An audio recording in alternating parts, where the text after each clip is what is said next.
Hi all and happy new year. Welcome to 2021. And I wonder what this year has in store for us. I think we've already got off to an interesting start. I know there's been lots of different pockets of whether or not it's been really busy or whether a little bit flat for people. And we're going to chat through some of that. And we're also so privileged to be joined by the absolutely fabulous Joel Blake, who I have the privilege of introducing properly in a few minutes. So please bear with us. But I know it's going to be hugely insightful. But before we start that, can I go to you, Penny? What's been showing up for you in the start of 2021? Well, it's certainly gone fast straight into it, hasn't it? I mean, that 2 weeks where I think a lot of us rested more than we normally did, not those with young children, but I'm past that now. So I did do quite a lot of sofa sleeping in the afternoon and then came back on Monday, and I knew that I would have to get going, but I didn't realize how fast I'd have to get going. It's, I think we've all been excited to come back, haven't we? And I think we're excited because it's the connections and it's talking to everyone. And I've been on Clubhouse, which everybody's going crazy about at the moment, the new social network, the audio one. So that's been great. That looks like that's going to be really interesting. So I've just loved this reconnecting. And, I know we can't be unrealistic. This is not an easy time, but I do feel the entrepreneurial vibe of energy is good. That's what I'm really noticing, which is lovely. Yeah, no, I agree. And I've also been on Clubhouse. I managed to disrupt it this morning by having my 4-year-old on there with me, which didn't really go to plan, but I guess it is just what we're living with at the moment, isn't it? It's just reality. Sam, how about you, my lovely? Yeah, sure. Back to reality with a huge bump. Happy New Year, everybody. And yeah, homeschooling is something I never thought we'd have to do again after last March. And back we are again with my 2 boys with me. So I'm at home with them. Hopefully you won't hear them or the dog, but if you do, sorry. So yeah, it's reality has kicked in big and strong. And I was so looking forward to January and being back in my office with my clients and having to do this again. I felt really angry about it at first, I have to say. But I've processed the anger. It is what it is. I hate that expression, but it's true this time round. And yeah, we've got to make the most of the opportunities. And like we were just having a conversation with Joel, absolutely, you were saying about the Birmingham community, and it's coming in and it's strong, and that's what we need to do, build our communities online for now and support each other. So yeah, welcome to 2021. Yeah, no, I completely agree. I think, we are all back into the juggling. I guess the beauty is this time we know we can do it. And we were chatting a little bit beforehand, which was, do you think we'll ever stop being surprised? And I was saying that I'd been watching Paddington with my little girl, and there was a part in it that made me smile when they said to Mrs. Bird, "You don't look very surprised," when she said about the finding a bear, and she went, "I gave up being surprised when they brought out the microwave." And it made me wonder, do you think we're going to stop being surprised now that we've had the pandemic? Because we seem to just be rolling with the punches these days, don't we? It's like nothing's surprising us so much, and maybe that's giving us back our resilience. But Caroline, my lovely, how about you? How's your start to the year? That's really good, thank you. I'm hearing quite a lot of positivity, and it's like you were saying, maybe we're either punch drunk or numb or just dumb, I don't know, but I'm hearing people saying I'm feeling really positive about the year, because basically when you've hit the bottom of a very bumpy barrel, there is only way up.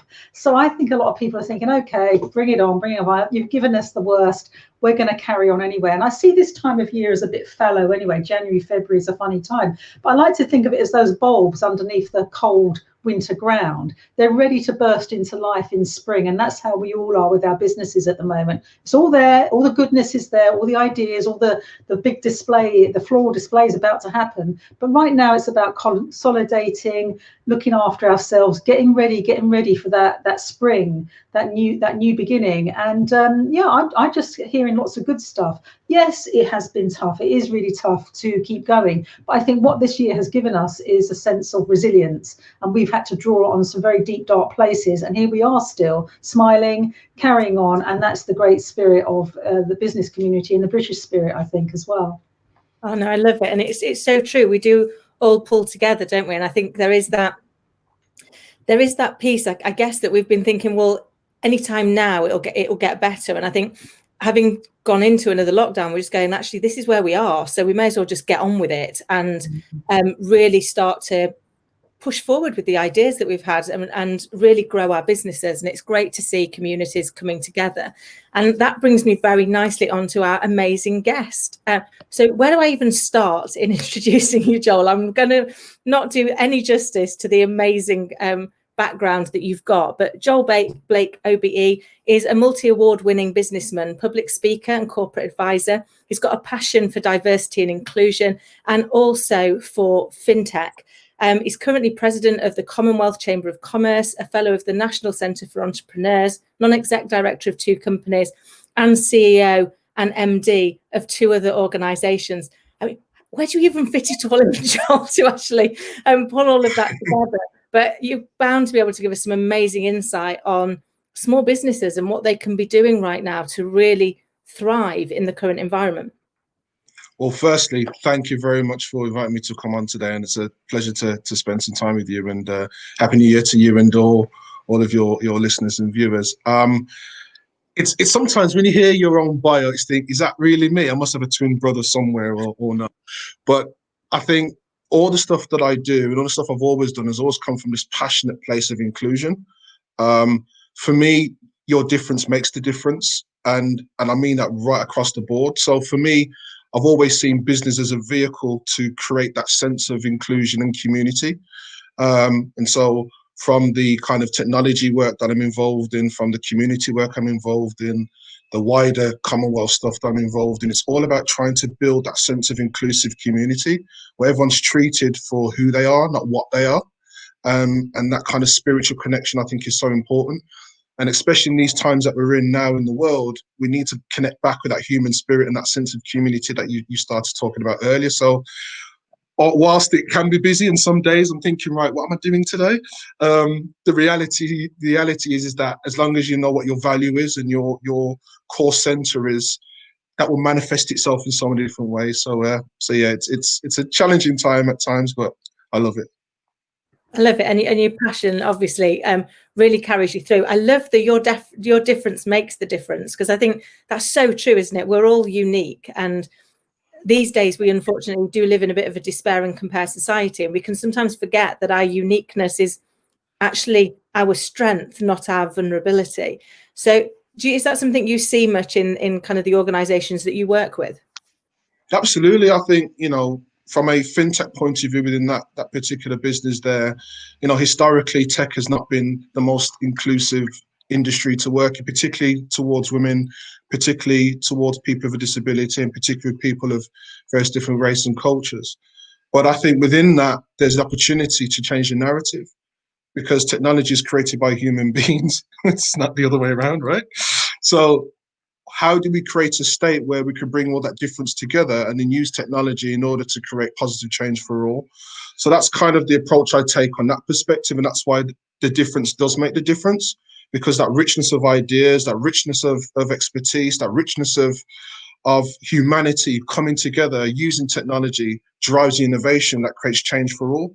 So that's always been the driver for me there. And then with the actual presidency with the Commonwealth stuff, well, that's about difference within businesses across the world. It's how do we connect businesses together so we make this a better world for all?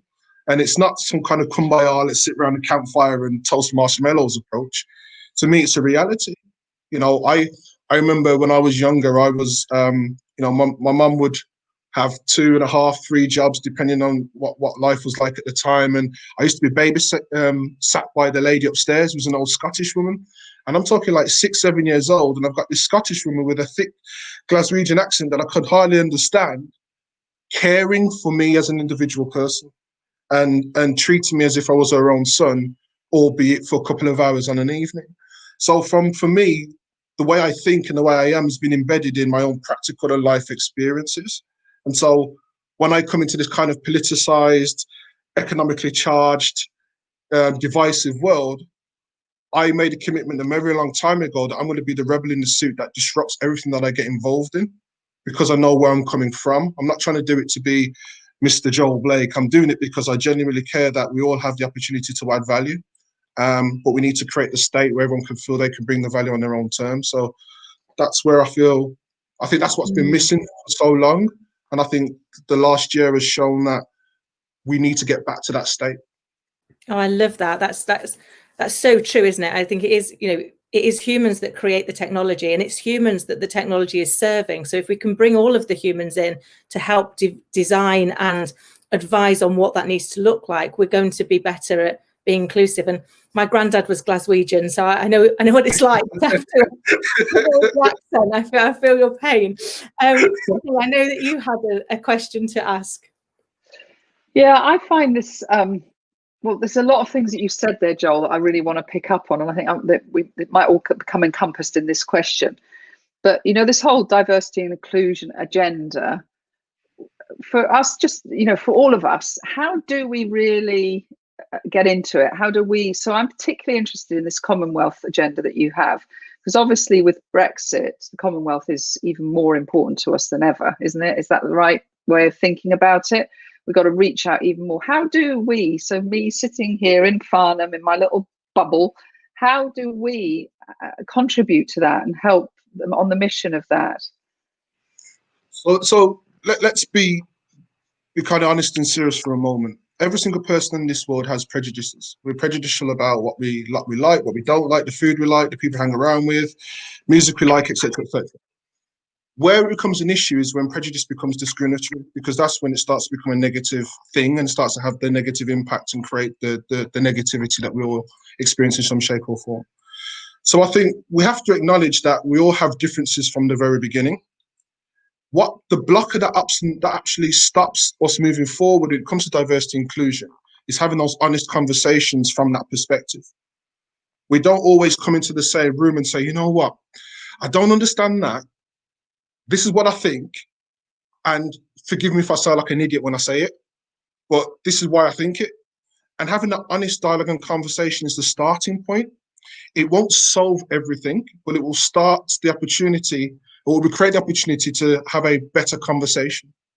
And I think it's through that conversation, you start to then put it into its relevant themes, whether it's race or age, gender, disability, sexual orientation, or whether it's just business in the UK, business abroad, whatever the context is, you're having a much more informed and inclusive conversation. And I know it sounds really simple, but it really is that simple.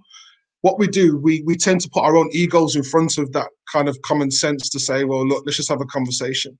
Because I'm thinking, well, what will they think? Or I'm like, I don't really care what you think. What I care is that we can have an honest dialogue. And I can say to you, you know what, you was kind of wrong there, but this is why you was wrong. And let's educate each other, and then we learn together and we grow together. I know with the mastermind, for example, that you do a lot, Sam, in terms of the sessions that you create. I'm sure you've seen that, that the revelation that happens when people connect in that peer-to-peer environment. That's no different than sitting down and having a peer-to-peer conversation around diversity and inclusion. But often the political agenda around it and the kind of sensitivity of it, which is correct, it's a relevant and important thing, but the sensitivity of it mixed with the ego creates the blockage. So how do we put ourselves into those conversations, though?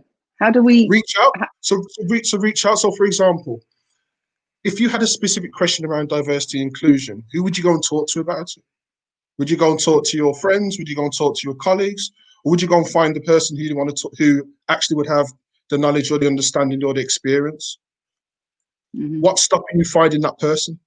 What's stopping you saying, this is what I'd like to talk about, or this is what I don't understand, or this is what I like to build upon my knowledge of? Can anyone help? What's stopping you reaching out? I think this is where peer groups are so vital and helpful, because you've automatically got that place to go. And I said this yesterday, as soon as Boris Johnson made his announcement on Monday night, Tuesday night, whichever night it was, my WhatsApp was ping with all of my peer groups, checking in with each other. How's everyone feeling? What's the impact? And that's what they are so critical for. So in terms of crisis, or in times of crisis, we turn to our peer groups. In times of celebration and mass success, the first people we want to tell is our peer group. So if I had a question like that, or I had a challenge and I didn't know where to go, that would be my trusted advisors that I would go to and ask that sort of question. And I think you're absolutely right, Joel. I think what's held me back in the past is that preconceived paradigm of how would people think to that question, how would they react, and my own ego around I'm scared to look silly in asking that question. I think that's a really, really valid point.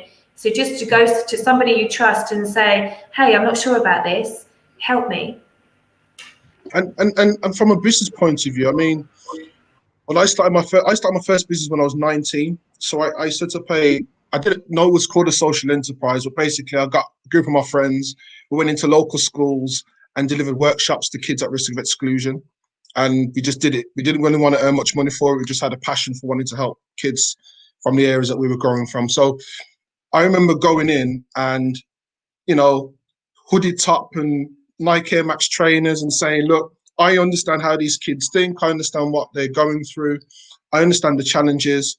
Could you give me an hour with the worst of the worst and let me have a conversation? If I don't do anything with them, you have, you know, they're back in the position that they're in now. But if I make a difference, could I come in again? And I had to get over my own self to think that I had all the answers, even though I knew the communities that I was working with on that agenda. So the ego can play the other way. You could be so confident about what you're doing that you forget the fact that the very people you're talking to may not have as much understanding as you, or you have to be able to see things from their perspective. So that's why that kind of knowledge and understanding, that peer approach is so important, because it allowed me to, you know, I remember just thinking about it now, there was one distinct session I was doing and the teacher was in the session for the hour and a half that was with the young people. And it was almost like I was mentoring the teacher rather than the kids, because she felt like she was in such an alien place in terms of the environment, the culture, the language. You know, we were using urban slang, then I was going into Queen's English, you know, it was a whole kind of, and it was just like, wow, this is so, but then at the end of the session, we had a kind of a debrief and we had a conversation, and she told me about how she'd grown up in the conditions that she'd grew up in and how she'd been kind of challenged by how her environment and how her social circuit had been, and that's what stopped her with opportunities that she could have had. And I was like, I get it. You have to almost step back to say, well, you know what, I know what I'm bringing to the table, but let's kind of unravel that as we go through the conversation. I don't have to be the person in the room saying, you know, I'm the bee's knees, I can do this, I can do that. That's your ego first. Put yourself first. And then I think that's such a good point. That's such a good point, Joel, because we don't know what we don't know. And sometimes if you just stay in the silo of the same people who all agree with each other, who all vote the same way, all dress the same way, go to the same areas, you're never really getting a full picture of what other viewpoints are like. And if you're keeping stuck, you're keeping limited by not asking people from different backgrounds, different races, different cultures, different age groups. As someone said to a networking group today, the younger generations think that they're being the country's being run by old alcoholics because young people don't drink that much. I was like, has anyone ever spoken to young people about, well, actually, maybe we do seem to drink a lot of Baileys at Christmas, and and they don't. And so we need to talk to young people, we need to talk to Black people, disabled people, old people, and just get some ideas about what's going on out there, because otherwise our views are like this, and we need to open up and say, I could be doing better, actually. That's the thing, Caroline, and I think the other side I look at it though is that also we can also get so hung up on the conversation as well. I think the other important point to remember is, do we have a shared and common purpose or a shared vision for the outcome as well? And so if we both agreed, or we're all agreed on where we're going to end up, then the conversations and the hurdles and the misunderstanding, the miscommunication, the challenge, the perceptions, that's all just learning points towards that end goal. And so for me in business, when I go into boardrooms or whatever, I'm not really interested in what people would see. I'm interested in the fact that I'm going to deliver value because I want to be of service to them, because the outcome satisfies their needs and my own in business. It's bigger than the conversation. So let's focus on what the outcome is, and let's go and make this happen. And let's stop I was about to swear there. Let's just stop messing about with it, and let's just make it happen, because the outcome's bigger than all of us. The outcome is about legacy. It's about creating a better world. It's about taking care of your family. It's about taking care of your community. And it makes all the dark nights and dark days and the challenges of running a business and the loneliness and the negativity, it makes it all worth it. It's interesting because I think a lot of us sit in a place where we want to create what we perceive as our safe space around us, what we perceive is, whether it's how we design our business, whether it's how we design our homes, our social lives, and it's getting to that place of just getting rid of that judgment and opening yourself up to everything. And it, you know, it might sound really weird, this, but you know, we've started this group, which I know you know about, Joel, BIP 100, and we've had people come in. We put it onto Facebook, okay. We've had people apply who have said, "But I don't use Facebook." Right. So I've actually been challenged by the diversity now of how people use platforms, because these are great people, but they don't use Facebook. And so we've ended up creating a completely agnostic community, whether they want to use WhatsApp, Facebook, LinkedIn. It's completely agnostic because they can still connect and still get involved together. The only thing that is important is Zoom, you know, that we all come together on there. And it's how you create that. And we've got 2 people who have joined. One's a Jehovah's Witness and one's a Scientologist. And they're very nervous of telling people that because they know it's not normal. It's their version of spirituality. And it's creating those environments around you where there is just no judgment placed around and no sense. I mean, I do like to feel things are very neat and control things. And I'm having to learn to be completely uncontrolling about how people choose to communicate with one another. Absolutely, but you're absolutely right, Penny. And I think that's the key. It's not diversity, okay, here's the political hat about it, or here's the emotional hat about it. It's about the wonder of what can happen. It's the wonder of opportunity. It's the wonder of learning. It's the wonder of experience. And that's what I try and drill into the heads of people so often. It's an important subject, right? But don't get too hung up on the subject itself. It's what the opportunity the subject gives you. That's what's really key, because the learning from that Scientologist would be fantastic for the group. But if they don't think they can be included, you know, I think someone said to me before, there was a quote where diversity is inviting everyone to the party, being included is inviting everyone to dance, or something along those lines. And I think, you know, that example there is a perfect example. You're creating the environment for everyone to have a dance, you know, and that's what it should be about. We just get so, and don't get me wrong, I'm not discounting the importance of diversity in its relevant themes, but let's think about how do we use that to create the type of world that we all want to be a part of, to create the types of businesses that we all want to work with and learn from and share with, to create the types of communities and the types of legacies that we want to leave. Because I think that's what's really, really key. I get off my soapbox now, but you know what I mean? It's I love that, Joel, and I think the problem is that it's so rare to be that honest and vulnerable amongst other business people. And again, you know, that's why finding your own little trusted network works so well. And absolutely, Caroline, I think what you just said there is key. We have to ask everybody.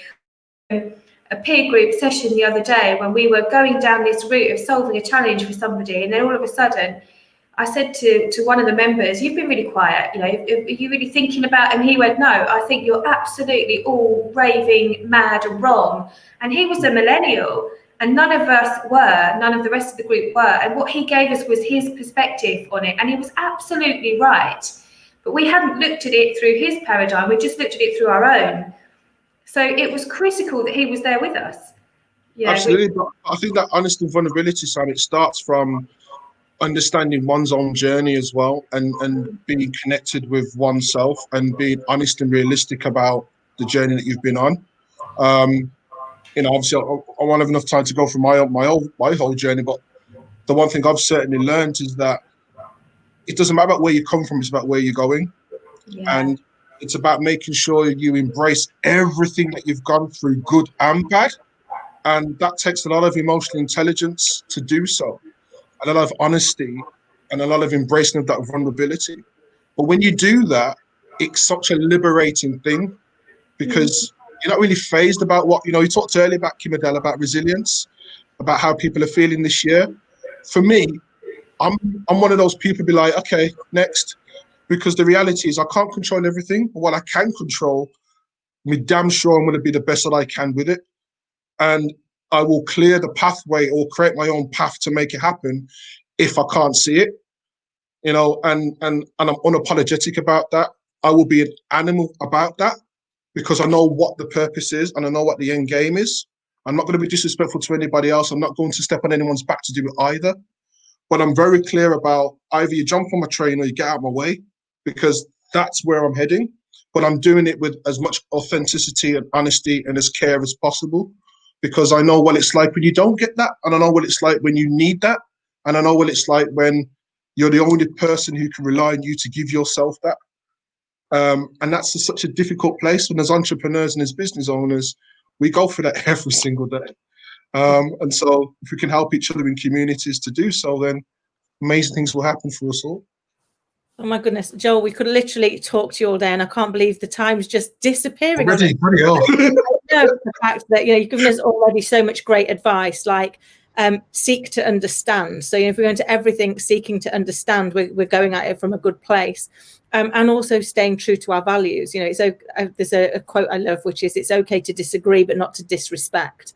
And I think if you're always doing that, then that leads us in a good place. But is there one final tip that you could give our amazing listeners that you'd like them to take into 2021?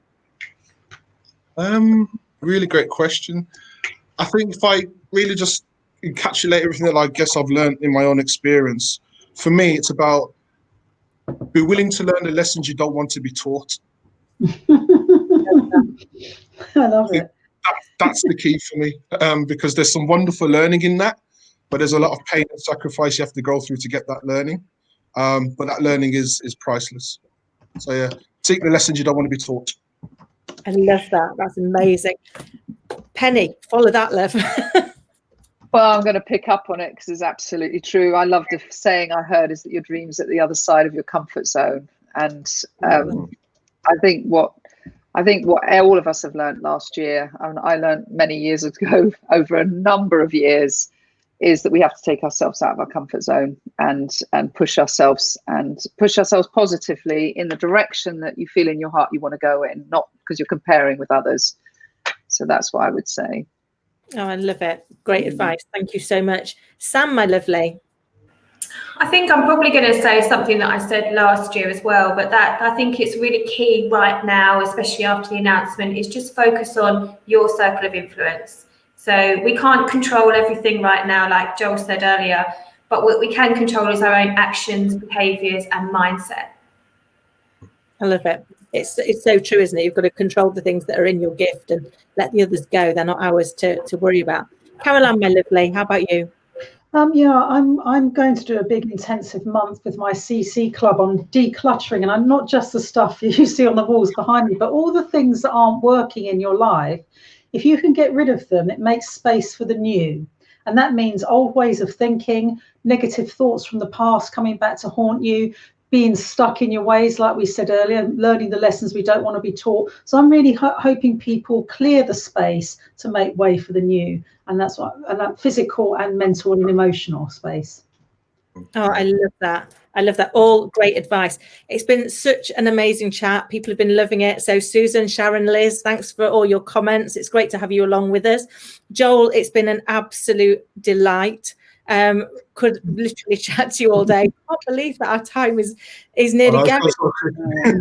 Where do we go with that kind of final piece of advice? I think for me, it is about remembering, and it's something you said, Joel, at the start, which is remembering that your difference makes the difference. Because I think that's the thing that we sometimes, we let our ego get in the way, and we try not to embrace our difference, and that is the piece that's going to make us have the biggest impact. So I think that one for me was a massive takeaway. So we've come to the end. That has flown. If you would like to join us and you'd like to sit where the lovely Joel is sat today, please do get in touch at www.businessblondes.tv. And we look forward to seeing you here next week. In the interim, have an amazing rest of this week, and we will see you very, very soon. Take care all. Bye.